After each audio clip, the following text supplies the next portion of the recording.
Hi everybody, I'm Nick Rodriguez with the Squid Ink service team, and today we're going to talk about resetting your ink level after your cartridge swap.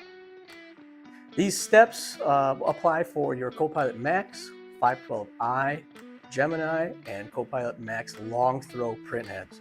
All identical, all the same steps. So for each one of those print heads, we'll go ahead and cover how to go ahead and reset your ink level. Now, before we go ahead and use the controller to implement the cartridge reset, you're going to want to make sure you have the appropriate ink on hand.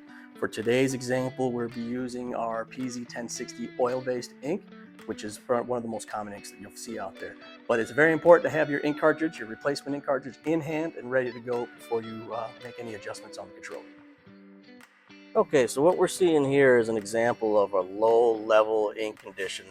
You'll see that our green bars have disappeared. We're down to our last two hash marks and they've turned red.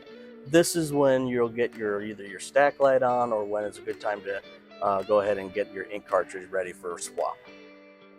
There are two different ways that you can go ahead and reset your ink level. One is for while you're actively running your production, and the other one is for when you're offline. Both can be found here in the gear page, right? This is your parameters page. So we're going to go ahead and select that. And both options are going to be found right at the bottom of the screen here. For an offline reset where you're not actively printing, you can go ahead and select this reset button and find your appropriate print head. If you had two print heads plugged in, you'll see both options here. In this case, we only have one, so we can go ahead and select reset, which is where you'll see a green check in the lower corner telling you that it's been done correctly. We can check by going back to the home page and seeing what our ink level is at. The second option is back in the parameters page here, and this max button right there. We'll go ahead and select that, and we can hit this cartridge swap feature. Now again, this option is specifically for when you're running production. What this does is it stops the ink manifold from drawing in any ink from the cartridge, allowing you about 30 seconds or so to put in your new replacement ink cartridge. You'll see this indicator here. During this time, you want to go ahead and replace your ink cartridge. So go ahead and remove the old cartridge from the bottom. Reinstall my new cartridge.